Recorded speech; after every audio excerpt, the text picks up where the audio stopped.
What's up, everybody? It's the homie Truth Teller, the street reporter. And people say, Truth, you stop opening up that notebook. Can you open that notebook up again? I'm going to kind of open it up in like a halfway. And what I mean is I'm going to give you my opinion and tell you something people ask me about. You know, they always ask me about FBG. People say, Truth, why do you talk about them a lot? I tell people this. The buzz, word of mouth is what topics I normally talk about. These guys are big in the culture. I know you guys know about Dirk, you know about Chief Keef, but I'm not sure if people realize FBG helped pioneer the drill culture. These guys ain't a part of the drill culture or nothing like that. These guys helped pioneer the drill culture. Now, whether the drill culture is something good, you want to put your arms and hug, that's on you. But I'm just telling you, it is a culture, and these guys helped pioneer that shit. Another thing people don't realize is, think about it. It was a lot of these guys, you know. It's only like a few of them now. You know, Cash lost his life due to gun violence. Duck lost his life due to gun violence. We done seen other affiliates lose their life. I know Measle turned to BCR, but he did have FBG in his name. You know, you see Butter, he's still here, but he was going through beef for like King Lil J. A lot of people forget about Bigger. Bigger been down for a while. I tell people this. But I'm going to tell you, when I talk about FBG, people don't realize, you know, they have been stolen and shoplifted from. In all honesty, those guys really should be rich. You know, a lot of people has monetized off of their life story. This is like real life shit. Like I tell people this, the story of FBG is just big. Think about this.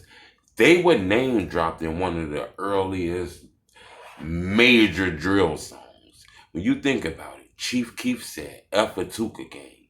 Bitch, I'm 300. When he said F a Tuka gang, who do you think he was talking about? So, you know, this shit go back from a little while. You know, when I got a chance to sit down with FBG Young, I want to be honest with you. You know, sitting down, talking to him, you can feel his temperament. I can feel his temperament, that he was still going through it about losing his brother.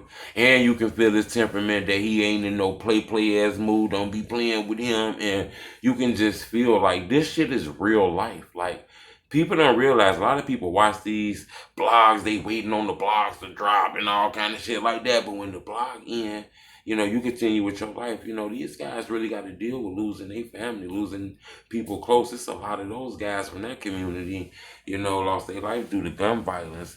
You know, it's a lot of people that's legends that people know that's affiliated with that community. You might say that's Taekwon World, or that's Eberhard, or that's Vernon, or that's, look, all that shit affiliated. You know, it's a lot of people that we know on the internet that's drill legends. Like, you know, think about this.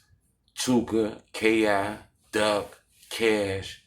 Recently, the news we see with them allegedly putting TB, Get Right, Brick, Fat Shawty, Skinny, you know, all these people that we know that come from like those areas. That's amazing, you know. And I think the world has stolen from their stories.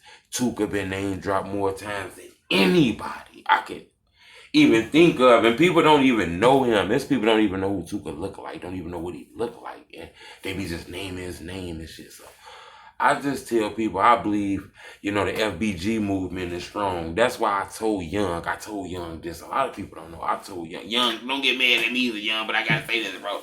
Because I said this on the interview, but I got to say this, okay, Young? Please don't get upset, Young, because I fuck with you, legend. I got to ask you, though, you know. I asked Young why he won't get in this blog and shit, like on some real shit. I said, Young, you got a story, because it's a lot of pictures. Look, there's pictures on the internet of, like, Boss Trill, Lil B, K.I., Tuka, all kind of people. And Young in a lot of these pictures. And I tell Young, bro, you got a story. Why don't you give us more of the story? And he just be like, you know what? Shit, I might write a book. And he said that in the interview, you know, but I just think people don't understand. I think Young got a lot of stories. Dutchie got a lot of stories. You know, Dutchie is a real good dude. I'm going to tell y'all something about Dutchie. You know, Dutchie a good dude. You know, I actually was supposed to interview Dutchie again today. Okay, a lot of people don't know that. I was actually supposed to interview Dutchie today, but our schedules didn't mix. We had something we had to do. You know, he was finna come. I got young, you know, Dutchie gonna come back. And, you know, a lot of shit has happened. You feel me? FBG and Truth Teller TV has had an adventure this last year and a half. So, you know, I respect the fact that they was gonna come back and talk to me first, you know, before they talk to anybody else in the culture. I think that's dope. That's what a lot of people don't understand. It's about unity. It's about respect. We've been building together for a while. Why not come back Truth Teller TV?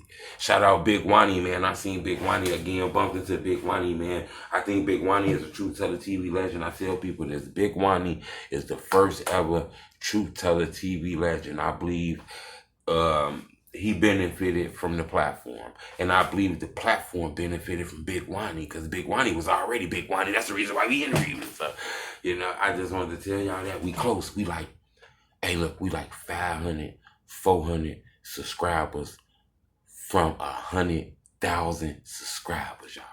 Y'all hear me? Look, y'all was with me when we had 0 subscribers. Y'all was with me through that journey. I ain't do this. We all did this. I be telling people, hey, man, we got to hurry up and get them 100,000 subscribers. And I tell them, this was a hard journey. You got to understand, once again, I was not a rapper. I was not an actor, entrepreneur, a comedian. I didn't have no funny videos on YouTube. I didn't have millions of views. I was a regular person like you. If anybody ever want to blog, look, you can do it. I didn't come in this shit with subscribers and clout. I came in this shit, all I did was I dug my hand in my pocket and I pulled my phone out. And I decided to do this shit. I grew off word of mouth. Somebody said, hey, are you seeing Truth? And somebody said, hey, look, go follow Truth. Hey, go follow Truth. Hey, go follow Truth. And then he told 10 people. Then he told 20 people. Then he told 100 people. That's how we grew. You know, I wasn't in no rap videos. I didn't know anybody famous. You know, I just started like you so y'all can do that shit. That's what's amazing about that, you know. That's not no gloating shit. That's not no big shit. That's just trying to give you a little inspiration to tell you. Because a lot of people be like, how you getting this blog and shit? You got to put God first. You got to invest in yourself. You got to believe in your come up. You got to be your #1 fan. And you can do this shit. But y'all subscribe to my YouTube channel, man. We 500 subscribers away from 100,000. I'm tired of waiting. So hurry up and subscribe to my YouTube channel.